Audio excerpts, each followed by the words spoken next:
AT1 John Tucker.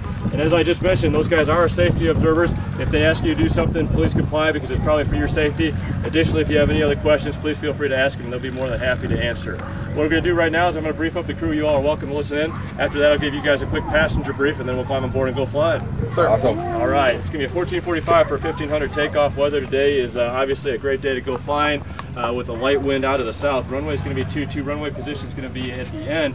Center point is going to be the Alpha 1 taxiway. The 500-foot line is going to be the runway itself. Emergencies will be handled, of course, when 8 times prior to VMC, it's going to be an abort. After VMC, it's going to be a knock it off. Additionally, if we have any other in-flight emergencies, we'll knock it off, determine if we can continue if we need to come back to the field for landing.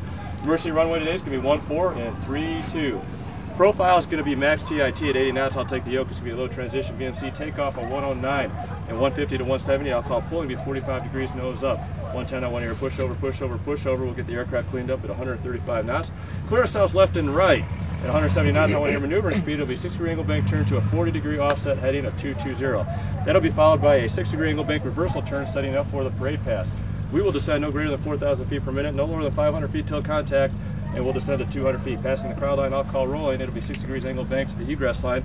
We'll go wings level and start a nose up climb, climbing no greater than 1,500 feet. At 2 miles, I'll call rolling to be 6-degree angle bank reversal turn, setting up for the flat pass. Same rules apply, no greater than 4,000 feet per minute, no lower than 500 feet till contact, no lower than 200 feet till wings level inbound. Targeting 60 feet at 320 knots, I want to hear stand by, center point. I'll call pulling to be 10 degrees nose up, followed by a 6-degree angle bank mid-radius turn at 500 feet.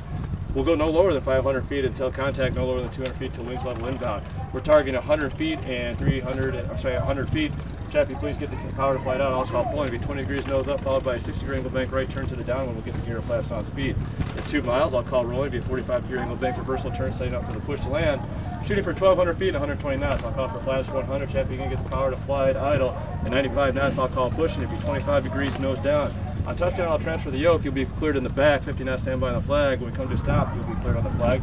Back up, pace mode, and exit crowd right. Any questions? All right, let's do it, guys. Let's do it. Yeah! Well, guys, have a good flight. Have a good flight. Have a good flight. Have a good flight. Our briefings are like, yep, engine start in 10 minutes. All right, sounds like fun, right? Yes, sir. All right. And that's going to allow us to go 45 degrees nose up, which probably doesn't mean a whole lot to you, but other than well, you know what? Here, let me tell you. Yeah, the angle's pretty good on that one, and your normal airplane climbs out at about 7 degrees nose up, so we're going 45 degrees nose up. That'll be your first opportunity to experience some positive G's. If you've never had an opportunity to experience that, you're going to feel yourself kind of get heavy in your seat. Your arms are going to feel a little bit heavy. That's only going to last for a couple of seconds because after that, when we get to about 1,200 feet, I'm going to push the nose the opposite direction. We'll get a little bit of negative G. Opposite effects will occur. You'll feel yourself get a little light, so please make sure your seatbelt's secure. Your arms might start to float up for a couple seconds, and then we'll press on. So at that point, we're going to be down on that end of the runway. We're going to do a series of turns. We're going to come back and do what's called the parade pass, which is 6 degrees angle bank at 200 feet wrapped right around the crowd. Pretty good sensation inside the airplane, but also a pretty good sight from the guys on the ground. We'll come out down here, do another series of turns on this end and set up for what we call the flat pass, as low and as fast as we can get this airplane to go, about 370 miles per hour and 60 feet. That tower is probably somewhere around 75 feet or so, so I would expect we're going to be lower than the control tower out there. And of course, for you race car fans, 370 is about twice as fast as a race car goes, or NASCAR. So pretty low, pretty fast. After that, we'll do a turn in front of the crowd. We'll pitch up, make a right turn. We're going to set up for landing. We'll get the gear and flaps down. You guys will hear some of that noise in the back. And what we do for landing, again, is not what you're accustomed to on your normal landing. We're going to keep the aircraft for about 1,200 feet, get it as slow as we possibly can. Right before stall speed, we're going to go ahead and push the nose down, 25 degrees nose down. Again, your normal airliner, you guys are probably KC-135s, are accustomed to coming in at about 3-degree glide slope. We're going to go 25 degrees nose down, so about over 8 times what the normal glide path would be.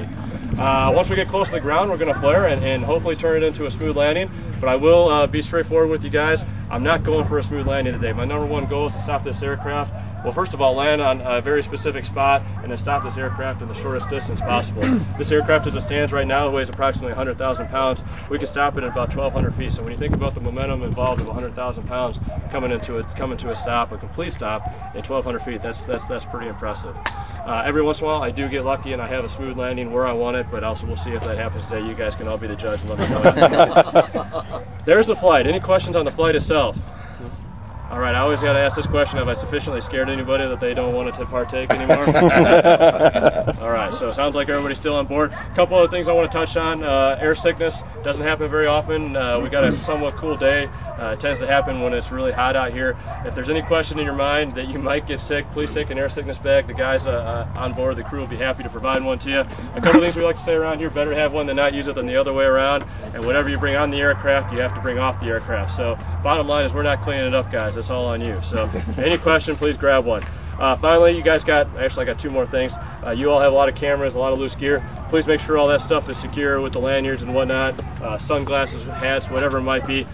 You know, the best case is if that came out of your hand would be is it just falls and breaks, but the worst case is it flies off and hits somebody in the head or something of that nature, and we certainly don't want anybody to have that happen to in the day. Finally, in the unlikely event that we have to evacuate the aircraft on the ground, you guys in a few minutes are going to be climbing right on board this entrance. If we have to evacuate the aircraft, please plan on getting off that same door unless one of the crew members tells you otherwise. We'll all join together forward to the aircraft about 300 feet and then determine what we need to do next. Any questions on that? All right, once again, thanks to y'all for coming out. I hope you enjoy the ride. Thank you. Thank you.